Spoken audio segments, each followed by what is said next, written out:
but misunderstands. Art should always be about your work, regardless of just like the location. So if you've got a name about yourself, you should be able to bring people in, even if you're showing material. I want to be able to have shows, places remote, and still be able to bring a crowd. I think we all can teach ourselves how to be creative, you know. I have to say this wonderful story of just becoming aware about Andy's work. I cycle from my boyfriend's place in Paddington back home here, you know, 2-3 times a week, and I often cross that Paddington Bridge, and I used to see your work and think, it's so exquisite, it's so inventive. I mean, what's he doing? Is he just getting, you know, trashed after having a few too many champagnes with friends, with, you know, pouring them out in plastic cups and thinking, oh, I'll make some sort of artistic display, and I thought, that's so inventive and unreal. The other day I just dropped this fellow off in Surrey Hills, and he was an artist, and apparently he builds these cup installations, and he started telling me about so that's the Zodiac. Yeah. You see how like there's a link within the subconscious thought? Yeah. There's more connections in language, you know? Yeah, so and he described you, and he said you had lots of tattoos, and I thought, oh, I've got to meet this guy. That's so funny. Interesting. Like when I come up with the medium of cup rocking, I thought, well, before the name, like I was Uprock for many years. Oh, really? And then I thought, put a C in front. It's like, yeah, that's cool. Yeah. So you left school in like year 10? I've always kind of been a bit of an entrepreneur, like working out how to get a hustle so I can get, you know, get my own life on the way. I grew up quite young. Like my mum passed away when I was young. Oh really? How old? 13.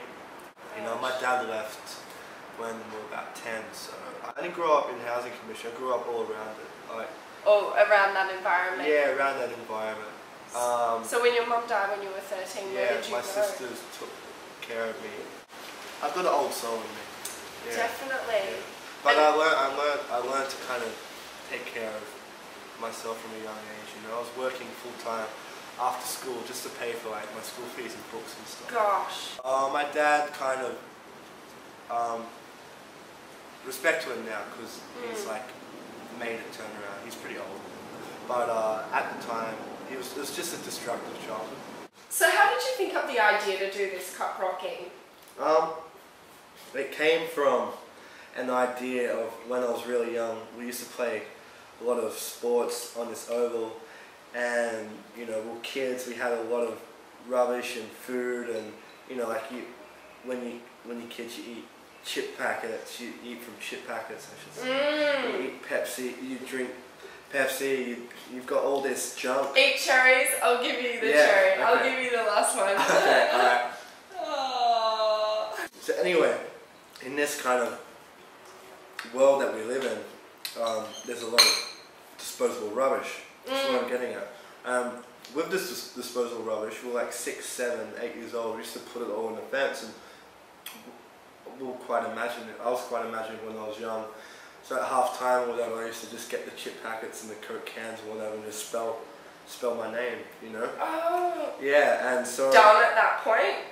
Yeah, and I totally forgot about that idea until like years down the track when I was like 19. Do you paint nearly every day? Yeah, I paint every day. And I draw myself to sleep. Yeah, and is every your night I draw myself. Like I've got constant. Oh yeah, you do all this biro. Yeah, I've just got stuff. Like last night, I woke up with a paintbrush still in my hand. I left school to like do my thing. Like there's nothing that you can. I've reached the point of my conditional constitutional learning capacity. It's so good you discovered what was right for you. Yeah. Emily tries but misunderstands.